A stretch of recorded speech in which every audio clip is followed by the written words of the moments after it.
Hello mga katropa, mga kayarda. Kumusta na po kayo? Maraming salamat sa mga nakapanood. At salamat din sa mga picture na sinend nyo sa akin. Ito nga, ituloy natin yung pag-usapan natin. Paano nga ba tayo nakapasok sa yarda, sa Hanjin? Noong una,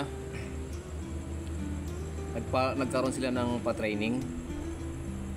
Nanawagan sila sa umpisa sa barangay, hanggang nagkaroon ng pa-training hanggang sa City Hall ng welding. Iba pa yun sa painting, no?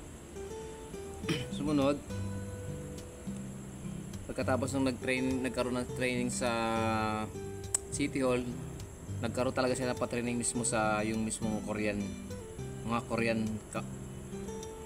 Korean na mismo nagpa-training ng 3 months. Ito, naka-attend pa ako nito sa Subic, yun sa may gym dati, malapit sa may palengke. After 3 months, nagpadala sila ng mga nakatapos ng training na pinadala ng Korea.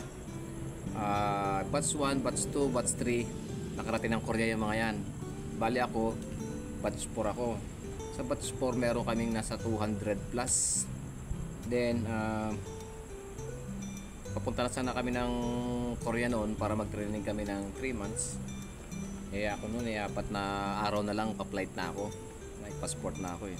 Panay ang timbang ko ng tinitimbang yung laman ng bag ko, ilang kilo. Kasama ang palad naman hindi kami natuloy. Dahil nga yung mga unang batch, maraming mga Pilipino nag-TNT. Hindi na sila bumalik ng Pilipinas. Siguro may trabaho sila na tagpuan doon, o baka may kakilala, kamag-anak, kaibigan. Ngayon kami mga fourth batch, hindi kami nakatuloy na kapag Korea. Pero yung passport namin, kinuha ng Hanjin yun, itinago. Pero natatakan siya ng visa na hindi naman kami nakarating ng Korea. Bali 5 years na ang ano nun eh. Bali 5 years bago namin nakuha ulit ko yung passport, binalik niya sa amin yun. Ngayon na nagbukas na tong Hanjin nagbukas na tong Hanjin. Habang nasa Korea pa tong batch 1 to batch 3, magbubukas na tong Hanjin kasi under construction pa yan, ginagawa pa yung dock 5, ginagawa pa yan, hinuhukay pa lang yan. Wala pa yung dock gate na ikakabit dyan. Nanguha sila sa training center ng 30, kauna-unang 30 na gagawing maintenance sa yarda. Kasama ako dyan sa 30, napasama ako sa 30, mga kauna-unahan, mga pioneer. Bali ang may naiwan sa amin sa training center, siguro mas sila mga 150 to 170 ganyan. Dire-diretso pa sila nagtitraining. Kami ngayon pasok na kami sa yarda. Habang yung kasama namin andyan pa sila sa training center sa SPMA. Bali 3 po kami. Andyan na kami sa yarda, kaming kauna-unahan. Napakaluwag pa yan, napakalikabok, grabe. Kasamahan pa namin nagtatrabaho dyan yung mga subcon sa construction. Sige, okay na, doon lang kami. Trabaho na kami sa loob 30. Wala pa kami ginagawa nung kundi familiarization. Tapos nagka-carpenter kami, naggagawa kami ng mga locker kasi ang daming mga kahoy na sobra-sobra doon eh. Kanya-kanya kaming gawa ng locker.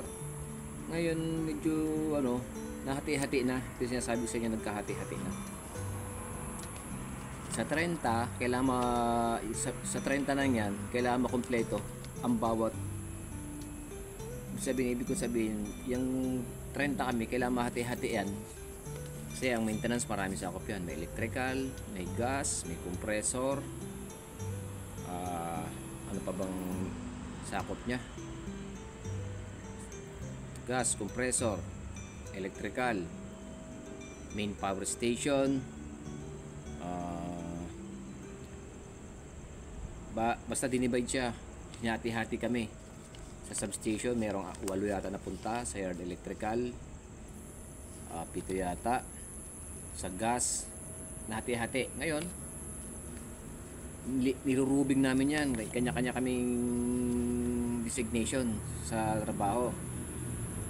Ito naman habang nag-ano na yan, andyan na kami sa Yarda, mga ilang buwan din na kami katrabaho dyan, kami lang din. Para kayong kumbaga sa ano hindi kayo magkapanagpo dyan sa loob ng Yarda, sa luwag. Tapos kunti lang kami maintenance, 30 lang kami kaluwag-luwag yan.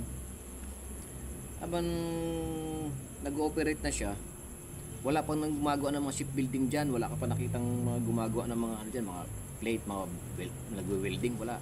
Mga parts ng barko, wala. Meron ka makita nagwe-welding dyan sa mga construction, yung mga gumagawa ng mga warehouse, mga building, mga shop. Ito na ngayon, habang port batch kami, no? Habang ando kami sa loob ng Yarda, dumating naman ngayon galing Korea. Yung batch 1, batch 2, batch 3, nagdatingan sila. Ayan, yung mga dumating na mga batch 1, 2, batch 3, halos yan, mga foreman yan. Mga training talaga magpo-foreman. Hawak ng tao, leadman, may iba engineer. May dumating na sila, medyo nagdagan yung tao sa ano. Mga pioneer din sila. Siyempre, silang kauna-unaan din yan. Sa mga, meron napunta dyan sa assembly, sa assembly, meron sa erection, sa hull shop, halo-halo na yan. May painting, sa blasting, sa accommodation, sa pre-treatments, sa steel stockyard. Ngayon, ganun nangyari yan, hati-hati yung mga tao. Pero yan, nung dumating na yan sila, doon na nagkaroon ng mga nagwe-welding na sila, yung mga ang ginagawa nila, yung mga sasabi ng trestle ba yun, yung patungan ng mga block ng barko. Hindi ko masyadong familiar kung anong tawag dyan sa mga yan yung mga ibang talaga mga sa shipbuilding alam nila yan, kasi ako sa maintenance ako Ngayon kami ng mga sa maintenance naman, nadagdagan na rin yung galing ng batch 4 na naiwan sa hindi totoo yan. Center, mga ano sila, bola lang yan. 150 to 160, dumating na rin sila sa Yarda. Medyo dumami-dami na. Bukod doon, nagkakaroon sila ng pa-training center din. Sa training center, meron pa din mga nag-training, yung batch 5. Dumating na rin yan. Dumami na sa Yarda. May gumagawa na ngayon. Habang yung dry dock na yon, unti-unti na siyang natatapos. Tapos ini-install na yung dock gate, ay yung dinatawiran natin, yung galing din sa may hagdanan ng Minobus pa ba, yung tumbok diretso sa ganun, diretso sa hull shop. Ayan, kinakabit na rin yan.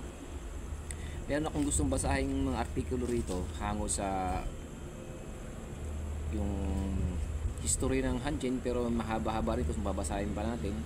Pero tayo alam naman natin, tayo mga naging pioneer dyan, alam naman natin ang history ng Hanjin, paano tayo napasok dyan, nag-upisa tayo sa sahod na mababa hanggang sa napagtyagaan natin. Basta itong mga sinabi ko lang, ito yung introduction para sa kalaman ng iba na hindi naman talaga nagtrabaho ng Hanjin, kung paano siya nagsimula. Nagpa-training sila sa tao bago nagbukas yung Yarda. Kasi saan sila kukuha ng mga welder na gano'ng karami libo para maggawa ng barko? Kaya nagpa-training sila, umabot diba ng ano yan, kung saan Luzon, Visayas, Mindanao. Tapos yung dumating na yung mga Koreano, siyempre tayo mga Pilipino na nag-training, tapos may mga Koreano tayo kasama. Meron pang mga dumating diba, mga Romanians. Kaya talaga ang dami lang tao na nagpa-training sila, ginastosan nila, nakipag sila sa gobyerno ng Korean government saka Pilipinas. Talagang sila para matugunan nila yung gaano karaming taong kailangan nila sa shipbuilding. Okay, mga ka-Yarda at mga tropa, ayan lang ang may babahagi ko. Sana nagkaroon ng dagdag kaalaman sa mga ibang hindi rin alam, hindi yung wala pang, kulang pa sa nalalaman. Hindi ko sabihin kulang sa impormasyon na kung paano nagkaroon ng nagkahati-hati ang tao. Bago nagbukas yan, may mga dumating yung mga specialist na nag-training talaga. Ibig sabihin, dumating yung mga galing ng Korea na talagang kayang-kaya na mag-handle ng tao. Ayun lang po. Sana salamat din pala sa mga nag-send ng picture. At ang kasunod po nito ay makikita nyo po yung mga picture nyo dyan, mga alaala ninyo. O mawala man tayo, hindi man sa mawala sabihin tumanda man tayo, makita natin yung mga picture natin nandyan. Bawat picture, bawat larawan may kwento. Maraming salamat mga tropa, mga kayarda. Salamat at sana po masubaybayan at madagdagan natin mga kalaman. Maraming salamat.